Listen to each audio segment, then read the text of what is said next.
ये तुम्हारा क्या होगा, पार्ट 2। क्या होगा, पार्ट 2। ठीक है, पार्ट 2 नहीं होगा, पार्ट 2। इसको रख दो, नहीं चलता।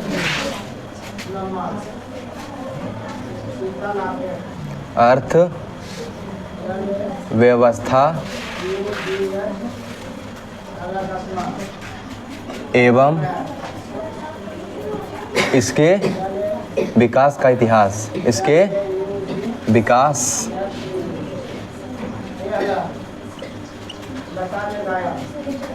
विकास का इतिहास, ये तुम्हारा चैप्टर का नाम है। यानी अर्थव्यवस्था के बारे में हमको जानना है। ये तुम्हारा दूसरा पार्ट है वीडियो का। ठीक, हम बताओ कहाँ तक बताएं तुम लोग को, किसी को याद है? सतत विकास और समावेशी विकास बताए थे ना? नहीं बताए थे? बताए थे। सतत विकास यानी निरंतर चलने वाली प्रक्रिया, समावेशी विकास मतलब सभी का विकास। बताए थे? थोड़ा याद करो, बताए थे ना? इसके बाद जानेंगे उसके आगे। ठीक, जहाँ तक पढ़े थे उसके आगे। ठीक, तो उसके आगे तुम्हारा आता है आर्थिक नियोजन। क्या आता है? आर्थिक नियोजन।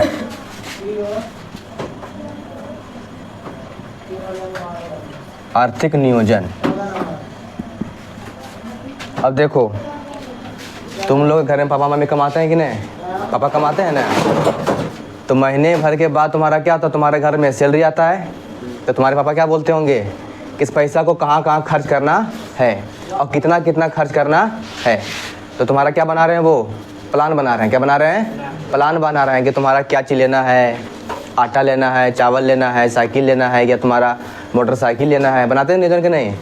तो हमारे भारत के लिए, हमारे भारत के विकास के लिए स्वतंत्रता के बाद क्या लाया गया?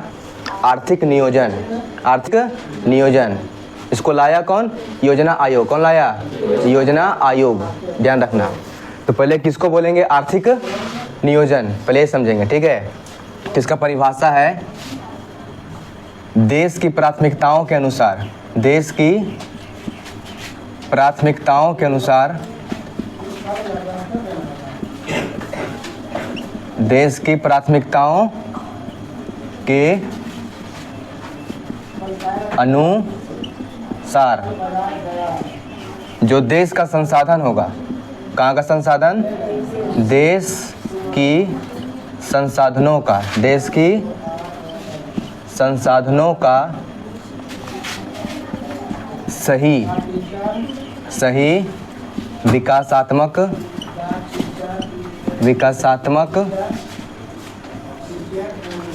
कार्यों में उपयोग करना। विकासात्मक कार्यों में उपयोग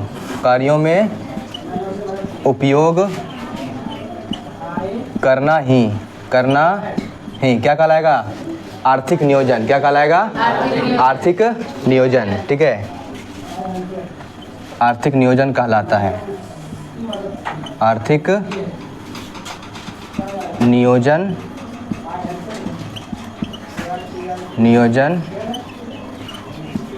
कहलाता है। जिसको भी नोट डाउन करना होगा वो कर लेना, ठीक है? यानी देश की प्राथमिकताओं मतलब क्या? यानी देश के लिए तुम्हारे सबसे पहले क्या जरूरी है, ठीक है? और देश के अंदर तुम्हारा जितना भी क्या है, संसाधन है। क्या है रे? संसाधन। वो तुम्हारा नवीकरणीय हो या अनवीकरणीय हो, ठीक है? तो देश के संसाधनों का सही, कहाँ सही? विकासात्मक कार्यों में उपयोग करना है तुम्हारा क्या कहलाएगा? आर्थिक नियोजन। यानी देश के विकास में तुम्हारा हमारे अपने संसाधनों का कहाँ कहाँ प्रयोग करना है, तुम्हारा क्या कहलाएगा? आर्थिक नियोजन। ये तुम्हारा था देश के लिए, ठीक है? तो ये तुम्हारा था आर्थिक नियोजन। इसके बाद तुम्हें पढ़ना होगा योजना आयोग। किसके बारे में पढ़ना है? योजना आयोग। योजना आयोग, इसको क्या बोलते हैं इंग्लिश में? Planning commission. क्या बोलते हैं? प्लानिंग कमीशन, ठीक है? तो PLANN, प्लानिंग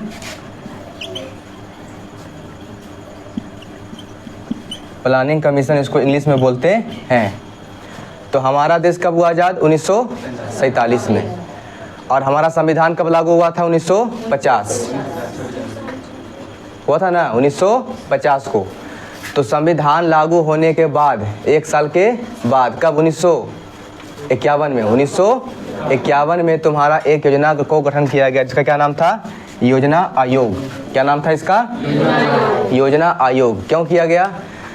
जब हमारा देश आज़ाद हो गया, ठीक है, तो यहाँ के बड़े बड़े नेताओं ने, ठीक है, हमारा पंडित जवाहरलाल नेहरू थे उस समय, महात्मा गांधी थे, ठीक है, यानी बहुत सारे अन्य लोगों ने मिलकर क्या किया?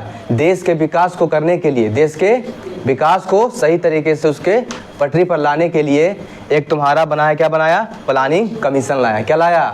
प्लानिंग कमीशन, ताकि हमारा देश क्या हमारा देश क्या हो सके? बहुत आगे जा सके, ठीक है, विकास की राह पर चल के बहुत आगे जा सके। इसके लिए क्या लाया गया? योजना आयोग। तो इसका गठन कब हुआ था? तो इसके गठन की बात करें तो कब हुआ था? 15 मार्च। कब हुआ था? 15 मार्च 1950 को ही हो गया था। 15 मार्च 1950 को ही हो गया था। लेकिन इसका काम कब शुरू हुआ था? 1951 से। कब शुरू हुआ था इसका काम? 1951 से। इसका तुम्हारा काम क्या था कि अगले 5 वर्षों के लिए, कितने वर्षों के लिए? अगले 5 वर्षों के लिए तुम्हारा भारत में कौन कौन सा विकास का काम होना चाहिए, यानी तुम्हारा आर्थिक विकास क्या क्या होना चाहिए, इसके लिए तुम्हारा इसका गठन किया गया था। कब? 15 मार्च 1950 को। इसका काम क्या था? इसका कार्य की बात करें तो 5 वर्षों के लिए या 5 सालों के लिए, 5 वर्षों के लिए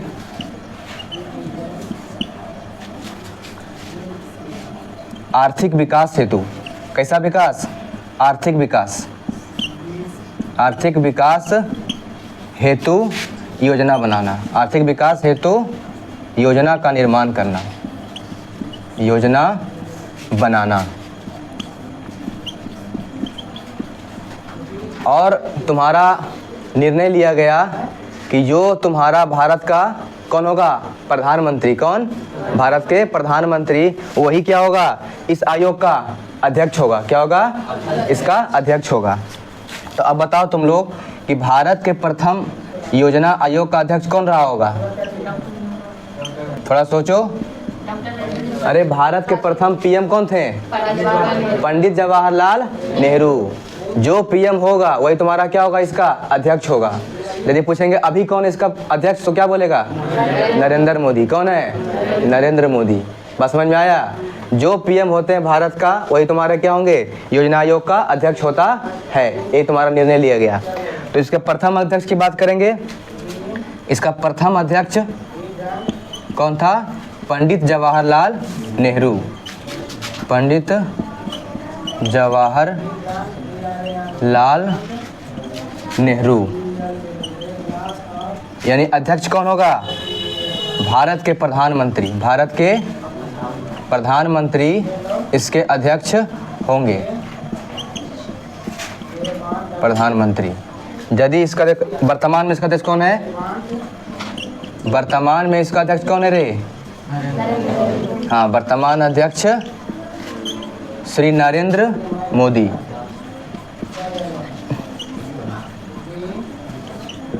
नरेंद्र मोदी। मोदी सरकार, क्या बोलते हैं हम लोग उसको? मोदी सरकार। सुनता है तुम लोग? ये तुम्हारा था योजना आयोग। क्या था? योजना आयोग। लेकिन ठीक है, मिटाना पड़ेगा। ला उसको मिटाने वाला कहाँ गया? एक मार्कर लेकर आओ तो। एक आयोग का कहानी, ठीक है, क्या करता है? वे 5 वर्षों के लिए योजना बनाता है भारत के लिए, ताकि भारत में क्या हो सके? विकास हो सके। इसका गठन कब किया गया था? 15 मार्च 1950 को, ठीक है। इसके अध्यक्ष कौन होते हैं? भारत के प्रधानमंत्री। प्रथम कौन थे? पंडित जवाहरलाल नेहरू। अभी कौन है? श्री नरेंद्र मोदी, ठीक है। जब नरेंद्र मोदी अभी हैं तो उन्होंने क्या किया था? इसका नाम बदल दिया। क्या किया? इसका नाम बदल दिया, ठीक है। इसको रहने देते हैं अभी। यहाँ तक हो गया था, ठीक है। तो योजना आयोग का नाम बदलकर, योजना आयोग का नाम बदलकर कब? 1 जनवरी 2015। कब? 1 जनवरी 15 को योजना आयोग का नाम क्या कर दिया गया, बदल दिया गया, ठीक है। और इसके साथ तुम्हारा क्या लाया गया, नीति आयोग, क्या कर दिया गया, नीति आयोग कर दिया गया, नीति आयोग कर दिया गया, कर दिया गया। अब बताएंगे कि तुम्हारा पहली पंचवर्षीय योजना, तुम्हारा जो योजना आयोग था ये तुम्हारा क्या निकाला, पंचवर्षीय, यानी कितने सालों के लिए, 5 वर्षों के लिए, कितने सालों के लिए, इसको क्या बोलेंगे, पंचवर्षीय योजना। इसका नाम था पंचवर्षीय योजना, पंचवर्षीय योजना, यानी 5 वर्षों के लिए योजना। तो इसका प्रथम कब हुआ था, 51 से जोड़ लो 5, कितना आएगा, 51 से 5, 51 से 56, क्या था 51 से 56, ये तुम्हारा क्या था, प्रथम पंचवर्षीय योजना, क्या था, प्रथम पंचवर्षीय योजना। इसके बाद और जोड़ो 56 सब कितना होगा, 1956 से 5 जोड़ लो, उसमें कितना होगा, 61 होगा। ये तुम्हारा क्या था, द्वितीय पंचवर्षीय योजना। तीसरा की बात करेंगे तो फिर जोड़ लेगा, 61 से कितना हो जाएगा, 66, ठीक है। इसी तरह तुम्हारा होते होते तुम्हारा कहाँ गया, 11वीं और 12वीं, कितना आ गया, सब मिला कितना हुआ, 12, कितना हुआ, 12, ठीक है। यानी कुल मिला के कितना हो गया, 12। तो 2007 से लेकर 2012, 2000 ये तुम्हारा क्या था, 11वीं था, 11वीं पंचवर्षीय योजना। 12वीं की बात करें तो फिर जोड़ लो 5, 2012 से 2017, 2017 तुम्हारा क्या होगा, 12वीं एवं सबसे अंतिम पंचवर्षीय योजना। और तुम्हारा देख लो 2012-17 बीच में तुम्हारा कौन आ गया था, कौन सरकार, मोदी सरकार, कौन आ गया था। इसके बाद तुम्हारा क्या हुआ, इसका नाम बदल दिया गया, क्या कर दिया गया, नीति आयोग, क्या का नाम हो गया इसका, नीति आयोग कर दिया गया। ये तुम्हारा था पंचवर्षीय योजना की कहानी। तुम्हारे एग्जाम में पूछता है कि प्रथम कब हुआ था, द्वितीय, तृतीय या 11वीं या 12वीं। तुम्हारा 5-6 पॉइंट से पूछ सकता है। इसके अध्यक्ष कौन होते हैं, तो भारत के प्रधानमंत्री। पहला पूछेगा तो जवाहरलाल नेहरू, वर्तमान पूछेगा तो नरेंद्र मोदी, ठीक है। ये तुम्हारा था योजना आयोग, ठीक है। अब बताएंगे तुम लोग को क्या, राष्ट्रीय विकास कार्यक्रम या राष्ट्रीय विकास परिषद, राष्ट्रीय विकास परिषद, ठीक है। इसी का भाग है, क्या बोले, राष्ट्रीय विकास परिषद, राष्ट्रीय विकास परिषद, इसको बोलते हैं शॉर्ट में एनडीसी। क्या बोलेंगे, NDC, national development council, national development council. इसका गठन कब हुआ था, 6 अगस्त, कब हुआ था, 6 अगस्त 1952 को, 1952 ईस्वी को इसका गठन किया गया था। किसका, राष्ट्रीय विकास परिषद का। इसका अब काम क्या है, तो योजना आयोग को, योजना आयोग को क्या करेगा, ये अप्रूव करेगा, क्या करेगा, यानी उसको अनुमोदन देगा, क्या देगा, उसको अनुमोदन देगा, यानी उसको पास करेगा, कौन, राष्ट्रीय विकास परिषद, राष्ट्रीय विकास परिषद।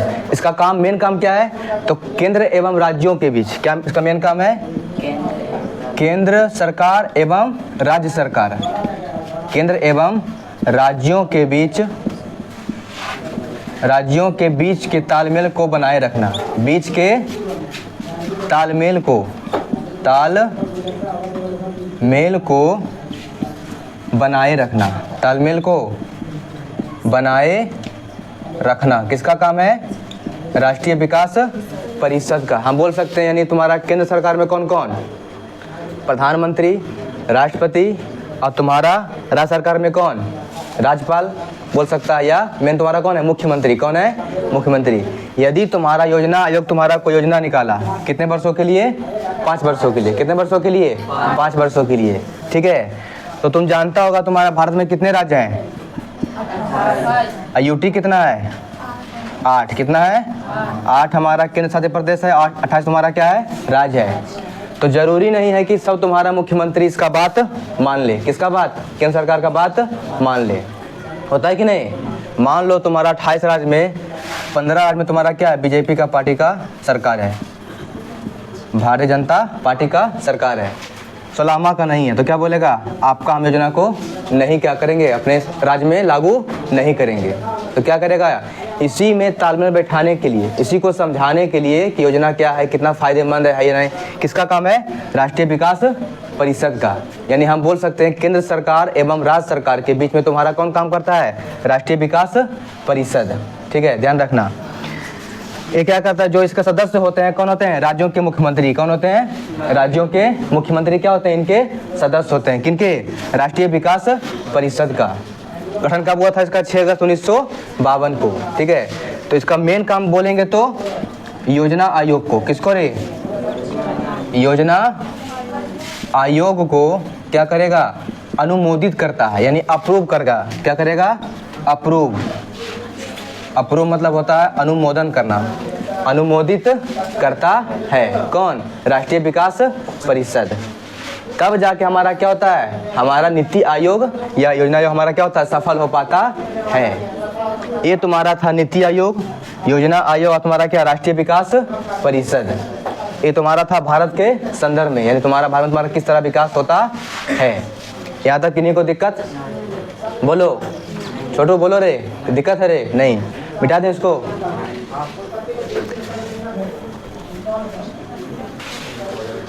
अब क्या होगा, मौद्रिक विकास। अब क्या होगा, मौद्रिक विकास, यानी अर्थव्यवस्था के विकास के क्रम में यदि मेरे पास पैसा नहीं होगा, बताओ सही से विकास हो पाएगा, नहीं होगा। इसका नाम है तुम्हारा क्या, अर्थव्यवस्था एवं इसके विकास का इतिहास के बारे में हमको जानना है। इतिहास मतलब हिस्ट्री के बारे में जानना है। इसके बारे में क्या होगा, मौद्रिक विकास। क्या पढ़ना हमको है, मौद्रिक विकास, यानी तुम्हारा मुद्रा का विकास कैसे कैसे हुआ। तो तुम्हारा मुद्रा का विकास के क्रम में तुम्हारा शुरुआत कहाँ से होता है, वस्तु विनिमय। क्या बोलेंगे इसको, वस्तु विनिमय, वस्तु विनिमय। इसके बाद तुम्हारा आता है मुद्रा। क्या आता है, मुद्रा में तुम्हारा कौन मुद्रा, एक सिक्का वाला, एक कागज वाला होता है कि नहीं। एक सिक्का आएगा, पहले कौन आएगा, सिक्का, उसके बाद तुम्हारा क्या आएगा, कागज। क्या आएगा, कागजी मुद्रा। जब मुद्रा आ गया फिर तुम्हारा क्या आएगा, नहीं, बैंक। फिर तुम्हारा क्या आएगा, बैंक आएगा। ठीक है, यानी तुम्हारा किस किस तरह से विकास हुआ है। बैंक के बाद तुम्हारा क्या आएगा, एटीएम। क्या आएगा, एटीएम। एटीएम के बाद तुम्हारा कौन आएगा, प्लास्टिक मुद्रा। क्या आएगा, प्लास्टिक मुद्रा, प्लास्टिक मुद्रा। हालांकि प्लास्टिक मुद्रा के बाद तुम्हारा एक मुद्रा और आया है, तुरंत बताते हैं अभी। ठीक है, क्या पढ़ना हमको है, मौद्रिक विकास। क्या पढ़ना है, मौद्रिक विकास, यानी तुम्हारा मुद्रा का विकास कैसे कैसे हुआ धीरे धीरे। ठीक है, तो बात करते हैं आज से 300-400 साल पहले का, 300-400 साल पहले का तुम्हारा क्या होता था, वस्तु विनिमय होता था। अभी भी होता है ये, अभी भी क्या होता है, वस्तु विनिमय। ये होता है क्या, यानी तुम्हारा किसी तुम्हारा क्या होगा, किसी वस्तु के बदले वस्तु को देना और आदान प्रदान करना। गांव घर में नहीं होता है रे, क्या आप हमको क्या दीजिए, आटा दीजिए, हम आपको क्या दे देंगे चीनी। होता है कि नहीं, आप दीजिए आटा, हम देंगे आपको चावल। क्या देंगे, चावल। इसको क्या बोलते हैं, वस्तु विनिमय। जब हमारे देश में पैसा नहीं था, यानी तुम्हारा कोई करेंसी या मुद्रा नहीं था, तो हम क्या करते थे, वस्तु विनिमय। क्या करते थे, यानी वस्तु के बदले वस्तु दे देते थे। ठीक है, तुम हमको कुछ और दे दो, हम तुमको सब्जी दे देंगे, तुमको फल दे दो। होता है कि नहीं, क्या बोलते हैं इसको, वस्तु विनिमय। इसका अर्थ क्या हुआ, यानी वस्तु के बदले वस्तु का आदान प्रदान करना क्या कहलाएगा, वस्तु विनिमय कहलाता है। इसी समस्या को दूर करने के लिए तुम्हारा क्या लाया गया, मुद्रा। किसका आविष्कार हुआ, मुद्रा का। कौन सा पहले मुद्रा आया, सिक्का। पहले क्या बना, सिक्का। तुम लोग सुनता होगा, इतिहास में पढ़ता होगा, तो अकबर था, हुमायूं था, जहांगीर था ना। तो इसके समय तुम्हारा क्या होता था, किसी के पास सोना का सिक्का, तो किसी के पास चांदी का सिक्का, तो किसी के पास तुम्हारा क्या होगा, तांबा का सिक्का। ठीक है, चलता था।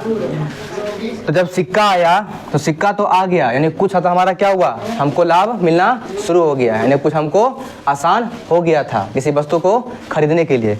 लेकिन तुम्हारा क्या हुआ, सिक्का कुछ भारी होने लगा। अब मान लो किसी को देना 2 लाख रुपया, तो खाली सिक्का तुम दे पाएगा? खाली सिक्का दो, बड़ी भारी हो जाएगा, नहीं भारी हो जाएगा रे। तो इसी भारीपन को कमी करने के लिए तुम्हारा क्या निकाला गया, कागजी मुद्रा। क्या निकाला गया, ये तो हल्का होता है, ठीक है। इसके बाद क्या निकाला गया, कागजी मुद्रा, इसको बोलते हैं हम लोग नोट। क्या बोलते हैं, नोट। 5 रुपया का, 10 रुपया का, 20 रुपया का, 1 रुपया का, 2 रुपया का, होता है कि नहीं, नोट होता है। जब नोट निकाला गया तो इसकी सुरक्षा के लिए फिर तुम्हारा क्या आया, बैंक। कौन आया, बैंक में हम क्या करते हैं, पैसा को जमा करते हैं कि नहीं। जब बैंक आया फिर तुम्हारा क्या आया, एटीएम।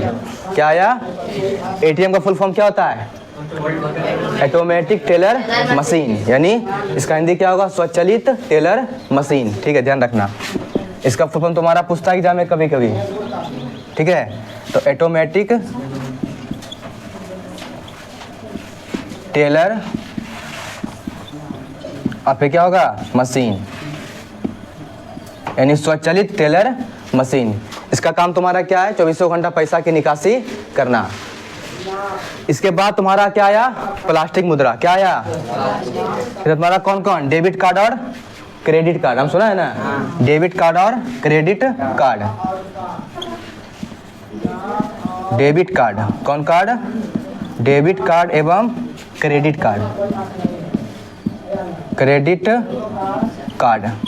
इसके बाद एक तुम्हारा और मुद्रा आया, अब आया है, कब आया है, अब, जिसको बोलते हैं क्रिप्टो करेंसी।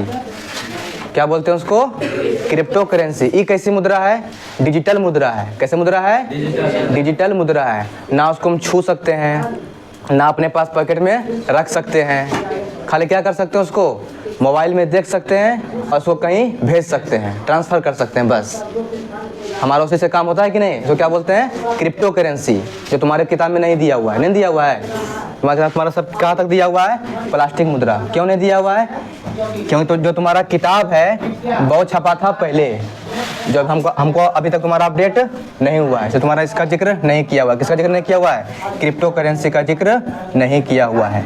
क्रिप्टो करेंसी बोलते हैं इसको, इसको बोलते हैं डिजिटल मुद्रा। क्या बोलते हैं इसको, डिजिटल मुद्रा, डिजिटल मुद्रा बोलते हैं इसको, जो हाल ही के वर्षों में तुम्हारा लॉन्च हुआ है। ये तुम्हारा था मुद्रा का विकास। ये क्या था, मुद्रा का विकास था, यानी तुम्हारा मुद्रा कैसे कैसे हमारा विकास के क्रम पर आया। इसके बारे में तुमको और पढ़ना डिटेल में आगे के चैप्टर में, ठीक है। तुमको हम बताएं शॉर्ट में, किसके बारे में, वस्तु विनिमय के बारे में, मुद्रा के बारे में, बैंक के बारे में, एटीएम के बारे में और कागजी प्लास्टिक मुद्रा के बारे में, ठीक है। दिक्कत किसमें बताओ, दिक्कत है किसी को, मिटाते नीचे वाला। तुम लोग खाली ध्यान देना किस किस तरह से विकास हो रहा है और किसका किसका विकास हो रहा है, ठीक है।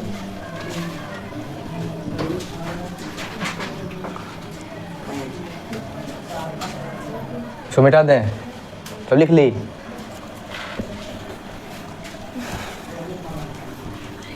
देखो क्लास का चीज़ क्या करो, क्लास में ही याद कर लो। आज जहाँ बोलो थोड़ा सा कॉपी किताब देख लो। हम सब बच्चे को ही बोलते हैं क्लास का किताब चीज़ क्या करो, क्लास में ही याद कर लो।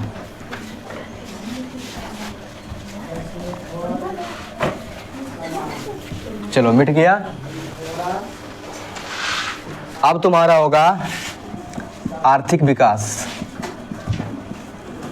आर्थिक विकास का मापक एवं सूचकांक। मापक एवं सूचकांक। सूचकांक यानी आर्थिक विकास को हम कैसे कैसे माप सकते हैं, इसका तुम्हारा क्या सूचकांक हो सकता है, इसका तुम्हारा क्या क्या मापदंड है, ठीक है, ध्यान रखना।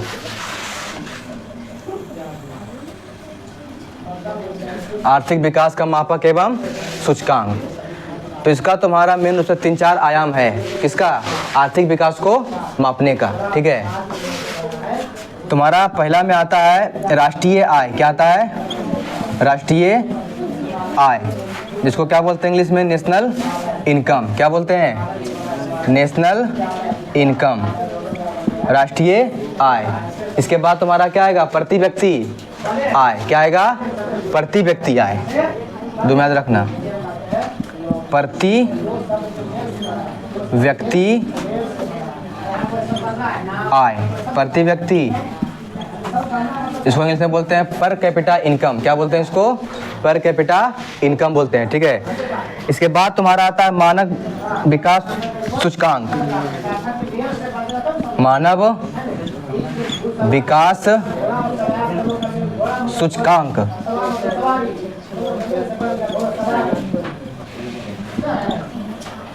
थोड़ा सा ही तीनों देख लो, ठीक है। उसके बाद फिर पूछना। तुम्हारा शुरू में क्या है? राष्ट्रीय आय। शुरू में क्या है? राष्ट्रीय आय। अब किसको बोलेंगे राष्ट्रीय आय? ठीक है। तो किसी भी देश में एक वर्ष के भीतर या एक वर्ष के अंदर, ठीक है, कुल वस्तुओं एवं सेवाओं के मौद्रिक मूल्य के योग को क्या बोलेंगे? राष्ट्रीय आय। यानी तुम्हारे देश के अंदर, कौन सा देश के अंदर? हमारा प्यारा भारत देश के अंदर। किसके अंतर्गत रे? भारत के। मान लो इस तरह से, ठीक है।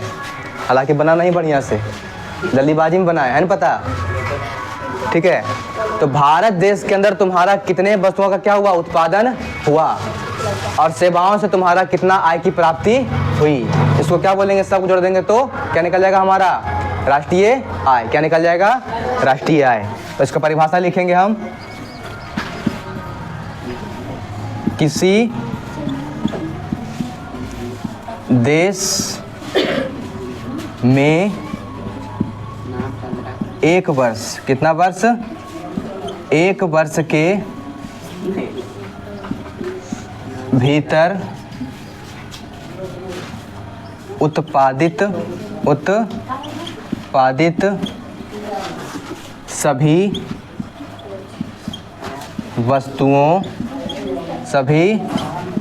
वस्तुओं एवं सेवाओं का, तुम लोग सेवा समझता है ना? बताया था सेवा, पढ़ाया था सेवा। सेवाओं के मौद्रिक मूल्य के योग को, मौद्रिक मूल्य के योग को क्या बोलेंगे? राष्ट्रीय आय। क्या बोलेंगे? राष्ट्रीय आय। राष्ट्रीय आय कहते हैं, यानी नेशनल इनकम कहते हैं। ध्यान देगा सब यहाँ पर, ठीक है। यानी एक वर्ष के अंदर हमारे देश में कितने वस्तुओं का उत्पादन हुआ है, और तुम्हारा वस्तुएं एवं सेवाओं के मौद्रिक मूल्य, यानी उससे तुम्हारा कितना आय की प्राप्ति हुई है, यानी तुम्हारा देश उससे तुम्हारा कितना उसको लाभ मिला है। तो सभी के मौद्रिक मूल्य को, यानी सभी के तुम्हारा कितना पैसा हमारे पास जमा हुआ, क्या बोलेंगे उसको? राष्ट्रीय आय। क्या बोलेंगे? आय, ठीक है। और जिस देश का राष्ट्रीय आय सबसे अधिक होगा वह देश तुम्हारा क्या कहलाएगा? कौन सा देश? विकसित देश। क्या कहलाएगा? विकसित देश। और जिस देश का राष्ट्रीय आय कम, वो कौन सा देश? अविकसित देश। कौन सा देश? अविकसित देश। ध्यान रखना। तो यानी जिस देश का राष्ट्रीय आय क्या होगा? अधिक। क्या होगा? जिस देश का राष्ट्रीय आय अधिक होगा वह देश का तुम्हारा कहलाएगा? विकसित देश। क्या कहलाएगा? यानी देश क्या कहलाएगा? विकसित। और जहाँ तुम्हारा राष्ट्रीय आय क्या हुआ? कम। क्या हुआ? कम। तुम्हारा क्या कहलाएगा? अविकसित देश। अविकसित देश। ये सब एग्जाम में आता है, ध्यान रखना। एग्जाम के पॉइंट ऑफ व्यू से ये सब बहुत जरूरी है। राष्ट्रीय आय, ठीक है, अधिक होगा तो विकसित देश कहलाएगा, और कम होगा तो अविकसित। सही सी बात है। जो आदमी मान लो कमा रहा है, बहुत कमा रहा है, ठीक है, महीना का 2 लाख 2.5 लाख कमा रहा है, वो तुम्हारा क्या बोलेंगे उसको? अमीर। क्या बोलेंगे उसको? अमीर। और जो व्यक्ति क्या कमा रहा है? 20,000 से तुम्हारा कम कमा रहा है, क्या बोलेंगे उसको? गरीब बेचारा है, ठीक है, मिडिल क्लास फैमिली का है, तो क्या बोलेंगे उसको? गरीब। इसी तरह हमारा होता है देश के संदर्भ में, अधिक होगा तो विकसित और कम होगा तो अविकसित। राष्ट्रीय आय जिसका कम होगा तो। ये तो हमारा हो गया राष्ट्रीय आय। फिर तुम्हारा क्या आ गया? प्रति व्यक्ति आय। प्रति व्यक्ति आय। तो देश के राष्ट्रीय आय में, देश के राष्ट्रीय आय में देश की कुल जनसंख्या से जो हम भाग देंगे, क्या देंगे? भाग देंगे। और जो हमारा भागफल प्राप्त होता है उसे क्या बोलते हैं? प्रति व्यक्ति आय। क्या बोलेंगे उसको? प्रति व्यक्ति आय। सूत्र बोलेंगे इसका क्या है सूत्र प्रति व्यक्ति आय का? तो राष्ट्रीय आय क्या ऊपर में होगा? राष्ट्रीय आय। अब बटा में क्या हो जाएगा? कुल जनसंख्या। क्या हो जाएगा? कुल जनसंख्या। तो परिभाषा ना याद करना पड़े इसके लिए क्या कर लो? फार्मूला को याद कर लो। किसको याद कर लो? फार्मूला को। यानी देश की कुल जनसंख्या में क्या करेंगे? राष्ट्रीय आय से क्या करेंगे? उसको भाग दे देंगे। क्या कर देंगे? उसको भाग दे देंगे। तो हमारा क्या निकल जाएगा? प्रति व्यक्ति आय। मान लो हमारे देश का राष्ट्रीय आय बहुत ज़्यादा होगा, नहीं ज़्यादा होगा रे? ट्रिलियन में होगा, करोड़ों में होगा, बहुत सारा डॉलर में होगा कि नहीं होगा? मान लेते हैं हमारा देश का राष्ट्रीय आय कुछ इतना मान लो, अनगिनत मान लो, इतना तो होगा ही होगा, तो ज़्यादा ही होगा। क्या इससे ज़्यादा ही होगा। अब मान लेते हैं तुम्हारा देश का कुल जनसंख्या कितना है? अभी भारत में कितना जनसंख्या है? 145 करोड़। कितना है? 145 करोड़ जनसंख्या पूरे भारत में है। जो भारत है दुनिया का क्या सबसे जनसंख्या वाला देश बन गया है। तुम्हारा पहले कौन था? चीन, चाइना जिसको बोलते हैं। अब तुम्हारा कौन हो गया? भारत। मान लेते तुम्हारा 140 ही है। कितना? 140 ही मान लेते हैं। करोड़ का कितना होगा? इकाई, दाई, सैकड़ा, हजार, 10,000, लाख, 10 लाख, करोड़, 10 करोड़। ठीक है, मान लेते हैं इतना। क्या करेंगे? इसको भाग देंगे। क्या करेंगे? इसको भाग देंगे। कितना से? जनसंख्या पूरा हो गया। अब काट लो। ठीक है, काटो इसको। कितना जीरो है? 1 2 3 4 5 6 7 7 तक खत्म हो गया। इधर से काट लो। 1 2 3 4 5 6 7 इधर से काट लो। ये कटेगा 14 से। कितना बार में? एक बार में कटेगा। 14 इकाई 14। कितना जीरो है? 1 2 3। कितना जीरो है? तो कितना आ गया? तो प्रति व्यक्ति हमारा कितना आ गया? 1000। कितना आ गया? हालांकि इतना तो नहीं है, ज़्यादा ही होगा। क्या होगा रे? ज़्यादा ही होगा। ठीक है, एक तुम्हारा क्या दिए हम? उदाहरण दिए। क्या दिए? उदाहरण कि तुम्हारा इस तरह क्या निकलता हमारा देश का प्रति व्यक्ति आय। ठीक है, तो जिस देश का प्रति व्यक्ति आय अधिक होगा, जिस देश का प्रति व्यक्ति आय अधिक होगा, वह देश तुम्हारा क्या होगा? विकास के राह पर पूरा तेजी से आगे जाएगा, या विकसित होने की राह पर वो बढ़ेगा। ध्यान रखना। और जहाँ कम होगा तुम्हारा क्या बन जाएगा? देश अविकसित। क्या बन जाएगा? अविकसित होगा। यानी प्रयास करते रहो, करते रहो। ठीक है, ये तुम्हारा हो गया राष्ट्रीय आय और प्रति व्यक्ति आय। इसके बाद तुम्हारा क्या आता है? मानव विकास सूचकांक। इसको इंग्लिश में बोलते हैं ह्यूमन डेवलपमेंट इंडेक्स। ध्यान रखना, HDI। क्या बोलते हैं इसको? HDI, यानी human development, development, I for index, I for INDEX, HDI। तो 2025 के डेटा के अनुसार पूरी दुनिया में मानव विकास सूचकांक के दृष्टि से हमारे भारत का तुम्हारा कितना नंबर पे है? 130 नंबर पे है। कितना नंबर पे है? अब बताओ, अच्छा बात है? खराब बात नहीं है? बहुत दूर चला गया। किसके मामले में? मानव विकास सूचकांक के मामले में। मतलब मानव का विकास के मामले में हमारा भारत क्या है? अभी बहुत पीछे है। मोदी जी बोलते हैं देश बढ़ गया आगे। क्या बढ़ गया? आगे। लेकिन मानव जो विकास होगा ना तुम्हारा कितना नंबर पे आया 2025 में? 130वां नंबर पर है। अब बताओ कितना दुर्भाग्य की बात है। 130वां नंबर पर है हमारा भारत मानव के विकास में। अब बोलेगा फर्स्ट में कौन है? तो स्विट्जरलैंड, नॉर्वे, डेनमार्क का नाम सुना है ना? डेनमार्क, नॉर्वे और स्विट्जरलैंड क्या हमारा है? फर्स्ट पोजीशन पर है। किसके मामले में? मानव विकास सूचकांक के मामले। यानी तुम्हारा जो यहाँ का मानव है बहुत आराम से, बहुत सुखी से रहता है। लेकिन भारत कहाँ पे है? 130वां। तो नेता का भाषण सुनो ना सुनो बात बराबर है। ठीक है, इसीलिए क्या करो, अपने पढ़ाई में ध्यान देगा तो कुछ न कुछ नंबर तुम्हारा इंक्रीज हो सकता है। 400 प्लस नंबर आ सकता है। आ सकता है कि आता है? बहुत आता है कि नहीं? आता है। तो इतना नंबर। अब बताओ जो HDI है कौन? मानव विकास सूचकांक तुम्हारा जारी कौन करता है? इसको निकालता है रिपोर्ट को कौन? UNDP। कौन निकालता है इसको? इसके रिपोर्ट को जारी कौन करता है? जारी करता है। यानी इसको जारी कौन करता है? हर साल UNDP, क्या बोलेंगे? UNDP। इसका फुल फॉर्म क्या होता है? यूनियन नेशन डेवलपमेंट प्रोग्राम, यानी संयुक्त राष्ट्र विकास कार्यक्रम। क्या इसका हिंदी होगा? संयुक्त राष्ट्र विकास कार्यक्रम। पहले इसका लिखेंगे फुल फॉर्म, इसके बाद हिंदी लिखते हैं इसका, ठीक है? तो U फॉर क्या हो जाएगा? यूनियन।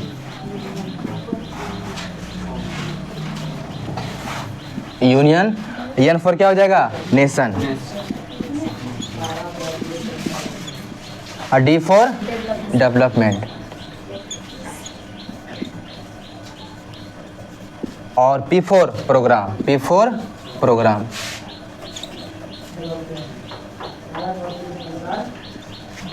इसका हिंदी क्या हो जाएगा? संयुक्त राष्ट्र विकास कार्यक्रम। विकास कार्यक्रम। UNDP का क्या होता है? फुल फॉर्म होता है। हालांकि तुम्हारा एग्जाम में 2023 के एग्जाम में आया था, ये 2-3 एग्जाम तुम्हारा पूछा हुआ UNDP का फुल फॉर्म क्या होता है। इसका काम क्या है? HDI की रिपोर्ट तैयार करना, ठीक है? किसका? ह्यूमन डेवलपमेंट इंडेक्स, यानी मानव विकास सूचकांक को जारी कौन करता है? UNDP। UNDP। अब देखो, मानव का विकास तुम्हारा कैसे कैसे होना चाहिए जानना हमको होगा कि मानव का विकास तुम्हारा किन किन आयामों के पालन करना होगा तो हमारा मानव का विकास हमको दिखेगा कि हाँ तुम्हारा मानव विकास कर रहा है या नहीं कर रहा है। हमारा देश विकास कर रहा है, हम निकालेंगे राष्ट्रीय या प्रति व्यक्ति आय, ठीक है? ये तुम्हारा मानव कैसे विकास करेगा तो उसके लिए कितना आयाम? 3 आयाम। कितना आयाम? 3, ठीक है? तो मानव विकास से तुम्हारा 3 आयाम तुम्हारा कौन कौन है? यहीं पर देते लिख, तुरंत हो जाएगा, दिख रहा है ना? तुम्हारा आएगा पहले जीवन प्रत्याशा। क्या आएगा? जीवन प्रत्याशा। जीवन प्रत्याशा।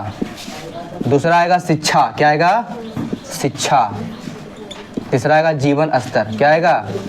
जीवन स्तर।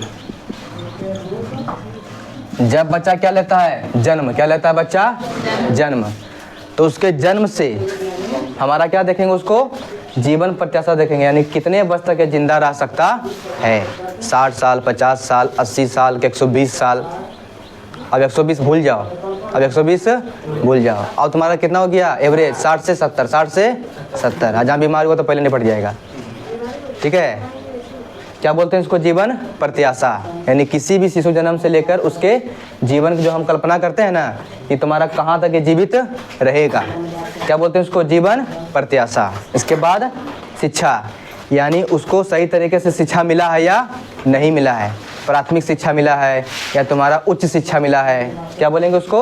शिक्षा प्राप्त उसको होना चाहिए। किसी भी मानव के विकास में शिक्षा बहुत ज़रूरी है। शिक्षा बहुत ज़रूरी है। नहीं बोलता कि तुम्हारे पास खाने के लिए तुम्हारे पास रोटी ना हो लेकिन तुम्हारे हाथ में कलम होना चाहिए, ये ध्यान रखना। ये तुम्हारा शिक्षा का ताकत है। इसके बाद तुम्हारा क्या होगा? जीवन स्तर, यानी तुम अपना जीवन किस तरह से व्यतीत कर रहे हो, यानी जो तुम्हारा न्यूनतम आवश्यकता है कौन कौन है? रोटी कपड़ा और मकान। रोटी कपड़ा और मकान, यानी आवास, वस्त्र एवं कौन? कपड़ा को क्या बोलते हैं? वस्त्र, और पहनने के लिए कपड़ा और रहने के लिए घर। यानी जो व्यक्ति 3 चीज़ों को अफोर्ड कर पाएगा क्या बोलेंगे उसको? जीवन स्तर, यानी तुम अपना जीवन किस तरह से निर्वाह कर रहे हो। इसमें तुम्हारा कौन कौन आएगा? 3। आवास आ जाएगा यानी घर, खाने के लिए भोजन और पहनने के लिए कपड़ा। पहनने के लिए कपड़ा होना चाहिए। यदि तुम्हारा इससे ज़्यादा है तो तुम्हारा क्या होगा? जीवन स्तर बढ़िया है। क्या है? बढ़िया है। इसको बोलते हैं लिविंग स्टैंडर्ड, ये तुम्हारा किस तरह से तुम अपना जीवन व्यतीत कर रहे हो। यदि तुम्हारे पास ये तीनों आयाम पूरा हो रहा है तो हम क्या बोल सकते हैं? मानव का विकास हो रहा है। ये तुम्हारा था मानव विकास सूचकांक। बताओ टाइम कितना हो गया? देखो तो घड़ी पहन के आया है? कौन घड़ी पहनता है रे? बताओ इसमें किसी को दिक्कत है? ये बताओ। बताए थे हम कहाँ शुरू किए थे? आर्थिक नियोजन से। क्या क्या बताएं? आर्थिक नियोजन, योजना आयोग, नीति आयोग, मौद्रिक विकास। फिर इसके बाद क्या शुरू किए? आर्थिक विकास का माप एवं सूचकांक के अंतर्गत तुम्हारा क्या क्या? राष्ट्रीय आय, प्रति व्यक्ति आय, मानव विकास सूचकांक के कितना आयाम? 3 आयाम। ठीक है, इतना तुम्हारा एग्जाम में तुम्हारा सबसे प्रश्न आता है, ध्यान रखना।